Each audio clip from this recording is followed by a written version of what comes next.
ॐ श्री परमात्मने नमः। ॐ श्री परमात्मने नमः।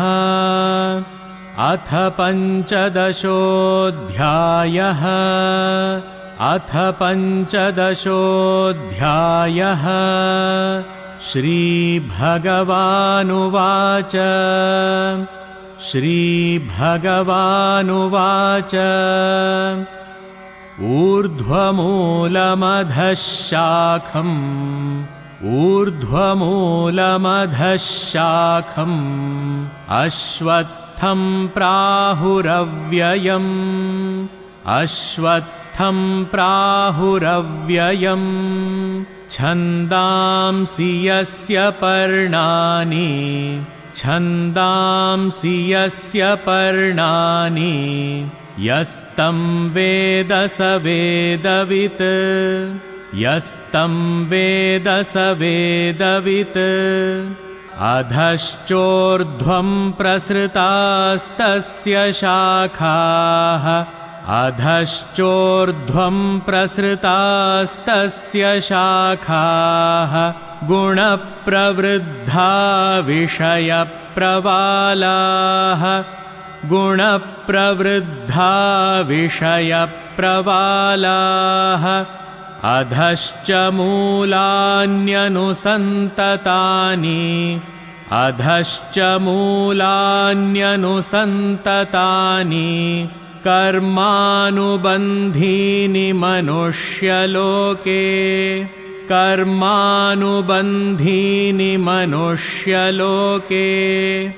न रूपमस्येह तथोपलभ्यते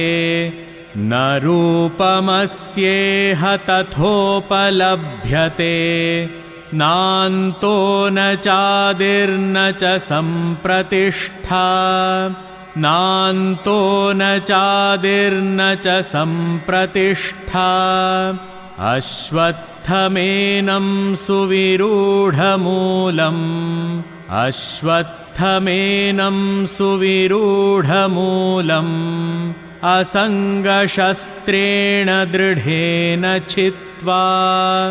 असङ्गशस्त्रेण दृढेन छित्त्वा ततः पदं तत्परिमार्गितव्यम् ततः पदं तत्परिमार्गितव्यम् यस्मिन् गता न निवर्तन्ति भूयः यस्मिन् गता न निवर्तन्ति भूयः तमेव चाद्यं पुरुषं प्रपद्ये तमेव चाद्यं पुरुषं प्रपद्ये यतः प्रवृत्तिः प्रसृता पुराणी यतः प्रवृत्तिः प्रसृता पुराणी निर्मानमोहाजितसङ्गदोषाः निर्मानमोहाजितसङ्गदोषाः अध्यात्मनित्या विनिवृत्तकामाः अध्यात्मनित्या विनिवृत्तकामाः द्वन्द्वैर्विमुक्ताः सुखदुःखसंज्ञैः द्वन्द्वैर्विमुक्ताः सुखदुःखसंज्ञैः गच्छन्त्यमूढाः पदमव्ययं तत् गच्छन्त्यमूढाः पदमव्ययं तत् न तद्भासयते सूर्यः न तद्भासयते सूर्यः न शशाङ्को न पावकः न शशाङ्को न पावकः यद्गत्वा न निवर्तन्ते यद्गत्वा न निवर्तन्ते तद्धाम परमं मम तद्धाम परमं मम ममैवांशो जीवलोके ममैवांशो जीवलोके जीवभूतः सनातनः जीवभूतः सनातनः मनःषष्ठानीन्द्रियाणि मनःषष्ठानीन्द्रियाणि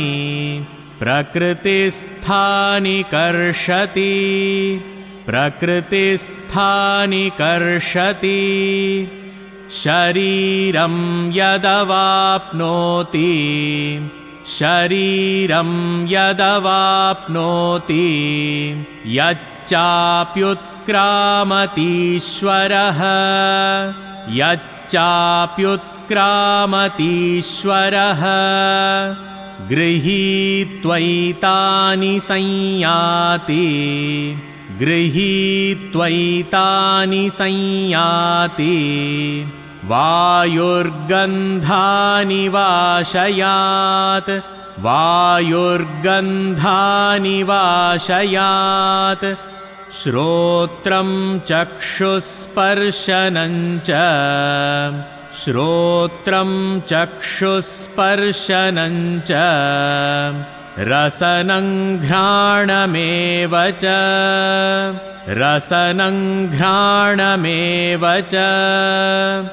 अधिष्ठाय मनश्चायम्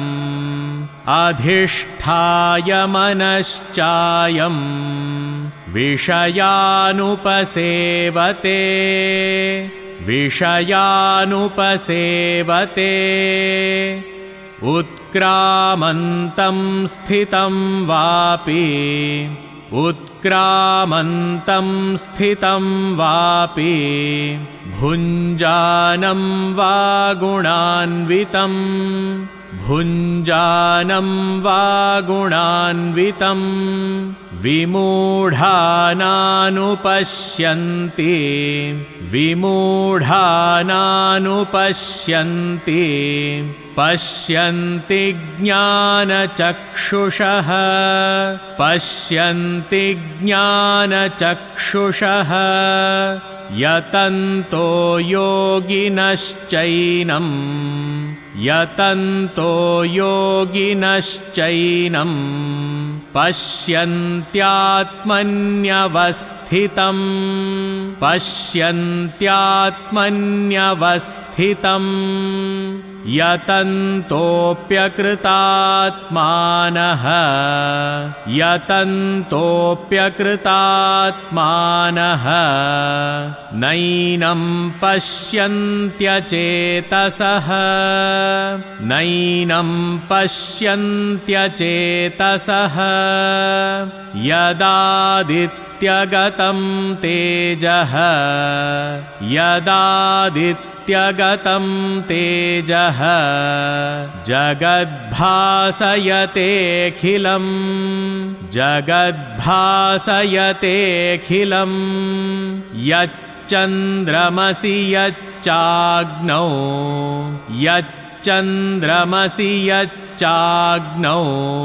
तत्तेजो विद्धि मामकं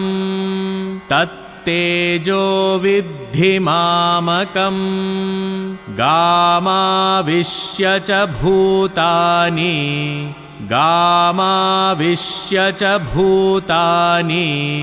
धारयाम्यहमोजसा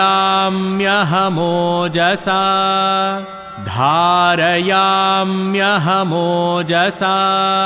पुष्णामि चौषधीः सर्वाः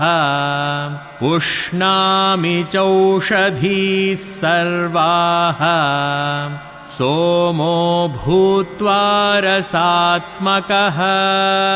सोमो भूत्वा रसात्मकः अहं वैश्वानरो भूत्वा अहं वैश्वानरो भूत्वा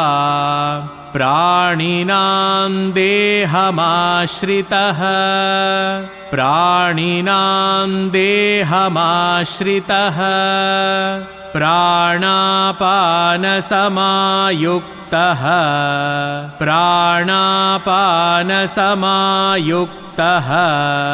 पचाम्यन्नं चतुर्विधम् पचाम्यन्नं चतुर्विधम् सर्वस्य चाहं हृदि सन्निविष्टः सर्वस्य चाहं हृदि सन्निविष्टः मत्तस्मृतिर्ज्ञानमपोहनं च मत्तस्मृतिर्ज्ञानमपोहनं च वेदैश्च सर्वैरहमेव वेद्यः वेदैश्च सर्वैरहमेव वेद्यः वेदान्तकृद्वेदविदेव चाहम् वेदान्तकृद्वेदविदेव चाहम् द्वाविमौ पुरुषौ लोके द्वाविमौ पुरुषौ लोके क्षरश्चाक्षर एव च क्षरश्चाक्षर एव च क्षरः सर्वाणि भूतानि क्षरः सर्वाणि भूतानि कूटस्थोऽक्षर उच्यते कूटस्थोऽक्षर उच्यते उत्तमः पुरुषस्त्वन्यः उत्तमः पुरुषस्त्वन्यः परमात्मेत्युदाहृतः परमात्मेत्युदाहृतः यो लोकत्रयमाविश्य यो लोकत्रयमाविश्य बिभर्त्यव्यय ईश्वरः बिभर्त्यव्यय ईश्वरः यस्मात्क्षरमतीतोऽहम् यस्मात्क्षरमतीतोऽहम् अक्षरादपि चोत्तमः अक्षरादपि चोत्तमः अतोऽस्मि लोके वेदे च अतोऽस्मि लोके वेदे च प्रथितः पुरुषोत्तमः प्रथितः पुरुषोत्तमः यो मामेव